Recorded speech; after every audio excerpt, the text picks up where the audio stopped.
ایک مرتبہ جرمنی جانا ہوا، شہر کا نام میں ارادتاً نہیں بتاؤں گا، تو وہاں ایک مرتبہ اس عاجز نے کچھ اللہ کی مدد، اللہ کی نصرت کے متعلق بیان کیا۔ بعد میں کھانے کا وقت آ گیا تو کھانے پہ ایک پاکستانی انجینئر صاحب ملے جو وہاں کافی عرصہ سے سیٹلڈ تھے۔ مجھے کہنے لگے جی میں آپ سے ایک بات عرض کروں؟ میں نے کہا کیا؟ کہنے لگے اللہ تعالیٰ مولویوں کی بڑی فیور کرتے ہیں۔ میں نے کہا بات تو سچ ہے۔ اب چونکہ کھانا کھا رہے تھے پھر وہ کھانا کھانے لگ گئے۔ پھر کچھ دیر کے بعد کہنے لگے جی اللہ تعالیٰ مولویوں کی بڑی فیور کرتے ہیں۔ اب میں نے دیکھوں ظاہر میں کہ وہ تو بے شک نہ داڑھی تھی نہ کچھ تھا، ایک عام جیسے انجینئر کی زندگی ہوتی ہے، ایک خوبصورت نوجوان تھا عام زندگی گزارنے والا۔ جب کھانا ختم ہونے لگا نا تو پھر ذرا میرے وہ قریب ہو کے بیٹھ گیا، پھر کہتا ہے جی اللہ تعالیٰ مولویوں کی بڑی فیور کرتا۔ اب مجھے سمجھ لگی کہ یہ کچھ کہنا چاہتا ہے لیکن ذرا اس کو وقت چاہیے، علیحدگی چاہیے۔ تو وہ ہم لوگ الگ کرسیوں پہ جا کے بیٹھ گئے۔ میں نے ان سے پوچھا آپ کیا کہنا چاہتے ہیں جو بےتاب ہیں اتنی دیر سے؟ کہتے ہیں جی اپنا واقعہ سنائیں۔ کہنے لگا جی میں نے لاہور سے انجینئرنگ کی، پھر یہاں ایک کمپنی میں میری نوکری لگی، بہترین نوکری، زبردست تنخواہ، اور میں انٹیلیجنٹ بھی بڑا۔ میں پچھلے اتنے سالوں سے اس کمپنی میں نوکری کر رہا۔ ہمارے دفتر میں یہاں کے ماحول کے مطابق مرد بھی انجینئر ہیں، لڑکیاں بھی انجینئر ہیں۔ تو ایک لڑکی انجینئر جرمنی کی، وہ ہماری کولیگ تھی، اتنی خوبصورت تھی کہ دیکھ کے بندہ سوچتا تھا کہ اللہ نے ایسی بھی مخلوق پیدا کی ہے، اور اس کے ساتھ ساتھ اتنی ذہین اور اتنے اچھے اخلاق والی کہ دفتر کے جتنے جوان لڑکے تھے ہر ایک وش کرتا تھا کہ میرے ساتھ اس کا تعلق جڑ جائے۔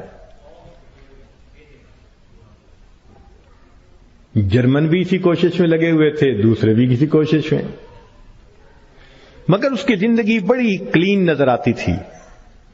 وہ کام کی بات کرتی تھی، جو ذرا کام کی بات کے علاوہ کرتا تھا ایسا جواب دیتی تھی کہ اگلے کو جرت ہی نہیں ہوتی تھی بات کرنے کی۔ ہم لوگ دوپہر کے وقت چھٹی ہوتی تو پھر کھانا کھا لیتے تھے، کمرہ بنا ہوا تھا۔ ایک دن میں نے کھانا نہ کھایا، پھر دوسرے دن کھانا بھی نہ کھایا، تیسرے دن جب میں نے کھانا نہ کھایا تو اس نے مجھ سے پوچھ لیا کہ فلاں آج کل آپ دوپہر میں کھانا نہیں کھا رہے؟ میں نے کہا اس لیے کہ وہ میں مسلمان ہوں اور ہمارا رمضان المبارک شروع ہو گیا ہے اور میں فاسٹنگ کر رہا ہوں۔ اس نے کہا یہ کیا ہوتی ہے؟ تو میں نے بتایا روزہ کیا ہوتا ہے۔ اس کو تھوڑا انٹرسٹ فیل ہوا، کہنے لگا میرے لیے تو بہت ہی اچھا ٹاپک مل گیا۔ میں نے بھی کھول کھول کے بتایا فاسٹنگ کیا ہوتی ہے، اور اس کے انٹرسٹ کو دیکھ کے کہا اچھا میں باقی باتیں تمہیں کل بتاؤں گا۔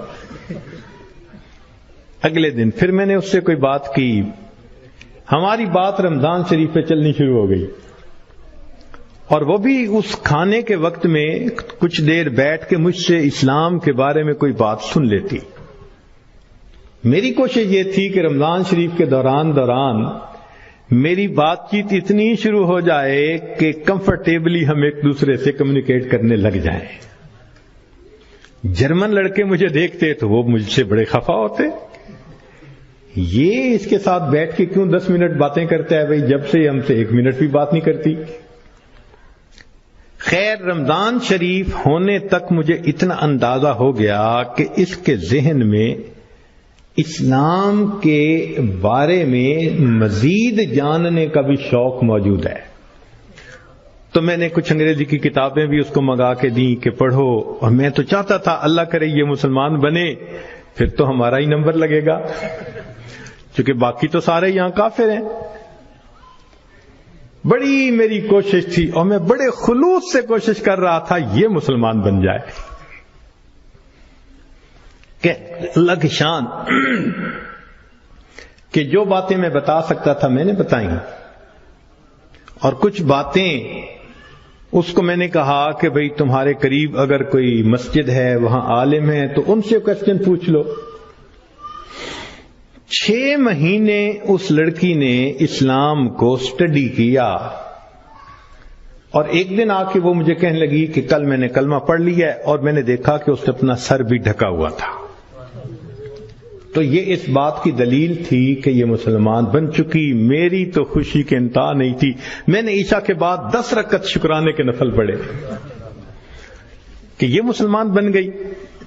میں کلیگ بھی ہوں، مسلمان بھی ہوں، اس کے پاس تو کوئی دوسری آپشن ہی نہیں ہے، تو اب میرا کام آسان ہو گیا۔ اب وہ جب موقع ہوتا نماز بھی پڑھتی، مگر زندگی چلتی رہی۔ سال میں ہمیں چھٹیاں ملتی تھیں جو اکثر وہاں کے مقامی لوگ یورپ میں ادھر ادھر بیچز پہ گزارا کرتے تھے۔ بات چلی کہ بھئی اس دفعہ چھٹیوں کا پروگرام کیا ہے؟ اس نے کہا کہ میرا ارادہ ہے کہ میں اس دفعہ ٹرکی جاؤں گی، سنیں وہاں بہت مسجدیں ہیں اور بہت علماء ہیں، میوزیمز ہیں، تو مجھے ذرا اسلام کو اور زیادہ سٹڈی کرنے کا موقع مل جائے گا۔ میں نے سوچا ترکی جائے گی تو میرا کیا فائدہ؟ اب میں نے اس کو آئیڈیا دیا، فوڈ فار تھاٹ۔ میں نے کہا تمہیں کیا پتا، اصل تو دین پاکستان میں ہے۔ اتنی مسجدیں ہیں، اتنے یہ علماء ہیں، اتنے فلاں ہیں۔ اب میں نے ایسی سہانی سٹوری اس کو سنائی کہ اس کو لگا کہ اگر مجھے دین سمجھنا ہے تو شاید وہاں انفارمیشن زیادہ مل سکیں گی۔ اور ادھر میں نے اپنی امی کو فون بھی کر دیا، امی میں کوشش کر رہا ہوں کہ یہاں سے ایک لڑکی آ جائے پاکستان، بس اس کو پھر آپ شادی کے لیے تیار کرنا، یہ آپ کا کام ہوگا۔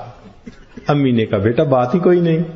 میری بہن ایک ایم اے انگلش تھی، ایک ایم اے اکنامکس تھی، بہنوں نے بھی کہا تم ایک دفعہ لے آؤ اس کو، ہم اس کو تیار کر لیں گی، مسئلہ ہی کوئی نہیں۔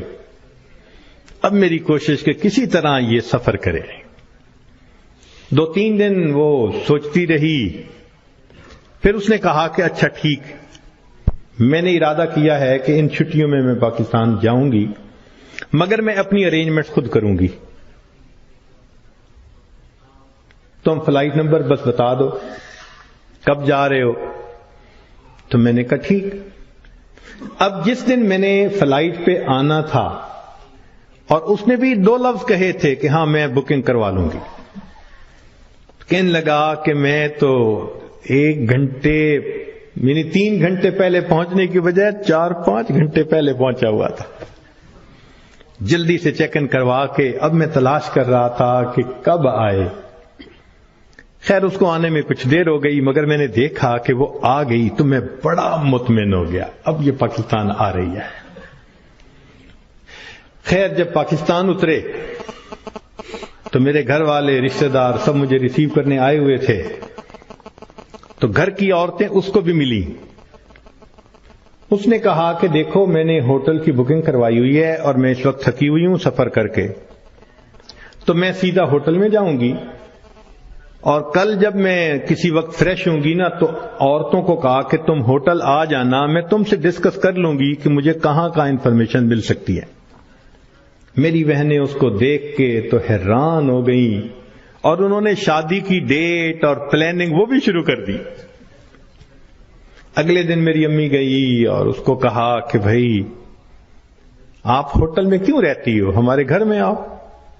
اس نے کہا میں ذرا یہاں کمفرٹیبل ہوں۔ امی نے کہا چلو کھانا کھانے ہی آ جاؤ۔ اس نے کہا ٹھیک، تو وہ ایک وقت کھانے کے لیے گھر امی کے ساتھ آ گئی۔ ہمارا گھر ڈیفنس کے اندر اتنا بڑا بہترین محل نما گھر تھا، اور بزنس تھا ہمارا، کار ڈیلرشپ تھی۔ اب جو کار ڈیلر ہو وہ تو کروڑوں پتی ہوتا ہے۔ چھوٹا بھائی میرا مجھ سے بھی زیادہ خوبصورت نوجوان۔ خیر میری بہنوں نے بڑی کوشش کی کہ بھئی کسی طرح وہ ہاں کر دے کہ میرے ساتھ اس کی شادی پہ وہ راضی ہے، مگر وہ خاموش ہو جاتی، وہ ہاں نہیں کرتی تھی۔ پریشانی ہونے لگ گئی، دن گزر رہے ہیں اور ہاں نہیں کر رہی ہے. تو کہنے لگے کہ ایک دن جو ہے امی نے کہا کہ بیٹا اگر تم سے وہ راضی نہیں تو تمہارا چھوٹا بھائی بھی تو ہے، ہم اس کی آپشن دے دیتے ہیں. میں نے کہا ٹھیک ہے کوئی بات نہیں. امی نے چھوٹے بھائی کی آپشن دے دی. وہ سن کے پھر چپ ہو گئی. حتیٰ کہ آدھے سے زیادہ دن گزر گئے. فرض کرو 20 دن اس نے رہنا تھا تو 10-12 دن گزر گئے. اب امی کو ذرا فکر ہونے لگ گئی کہ یہ نہیں مانے گی. ہم پریشان بھی تھے. اللہ کی شان ایک دن وہ امی کے ساتھ بیٹھی بات چیت کر رہی تھی. کچھ کہنے لگا میرے ایک چچا ہیں، تبلیغی بندے ہیں، سارا دن مسجد میں پڑے رہتے ہیں اور کام ہی کوئی نہیں ان کو. ان کا ایک بیٹا ہے اور اس بیٹے کو انہوں نے جامعہ اشرفیہ سے مولوی بنا دیا. وہ چونکہ میرے امی کے قریبی رشتہ دار ہیں تو وہ نوجوان ہمارے گھر آیا امی کو کوئی چیز دینے کے لیے. تو اس لڑکی کی ذرا دور سے نظر پڑ گئی کہ ایک بندہ ہے، داڑھی والا بھی ہے، ٹوپی بھی ہے اور وضاقتہ بھی دینی ہے. اس نے میری امی سے پوچھ لیا یہ کون ہے؟ اس نے کہا یہ میرے دیور کا بیٹا ہے، عالم ہے. اس نے کہا اچھا میں نے جو کچھ مسئلے پوچھنے تھے وہ میں اس سے پوچھ سکتی ہوں؟ امی نے کہا ہاں. کہنے لگا امی نے وہ مولوی صاحب کو بلا لیا اور وہ مولوی صاحب آ کے یوں نگاہیں نیچی کر کے کھڑے ہو گئے. یہ اس نے ایک دو باتیں پوچھی، اس نے آگے سے جواب دیا اور جیسے روٹھا ہوا بندہ ہوتا ہے وہ مولوی صاحب چلے گئے. اس نے جاتے ہوئے اس سے پوچھ لیا کہ بھئی اگر کوئی اور بات پوچھنی ہو تو آپ کا ٹیلی فون نمبر. اس نے ٹیلی فون نمبر دے دیا. 1-2 دن ٹیلی فون پہ یہ اس سے بات کرتی رہی. کہنے لگے کہ چوتھے دن ہمیں پتا چلا کہ لڑکی نے اس سے خود بات کی کیا تم مجھ سے نکاح کرنا چاہتے ہو؟ کہنے لگے مولوی صاحب نے جواب دیا میں ابو سے پوچھوں گا. ابو سے پوچھوں گا. اس نے ابو سے پوچھا. ابو نے کہا کہ بیٹا ساری دنیا ان مسلمانوں کے لیے اس کا ملک ہے، اگر تمہارا رزق اللہ نے وہاں لکھا ہے تم دین کی نیت سے جاؤ، اللہ کے دین کا کام کرو وہاں. کہنے لگا لڑکے نے ہاں کر دی. اگلے دن اس نے کیا کیا کہ وہ لڑکے نے اپنے 2-4 رشتہ داروں کو بلا لیا، سادگی کے ساتھ نکاح ہو گیا. لڑکی اس کو لے کے اسلام آباد ایمبیسی چلی گئی اور ایمبیسی میں اس نے اپنا سٹیٹس دکھایا، پورا دکھا کے کہا کہ میں آئی تھی چھٹیاں گزارنے، اس کے ساتھ میرا نکاح ہو گیا ہے، کاغذات ہوتے رہیں گے، میں نے ہے 4 دن میں واپس جانا، کیا آپ اس کا ملٹیپل ویزا لگا سکتے ہیں؟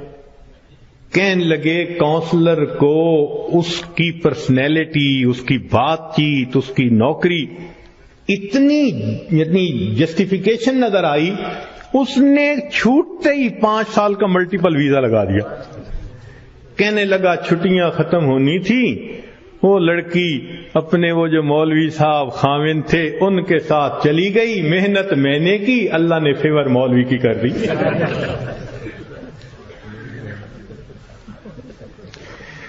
وَهُوَ يَتَوَلَّى الصَّالِحِينَ، وہ اللہ نیکوکاروں کا سرپرست ہے.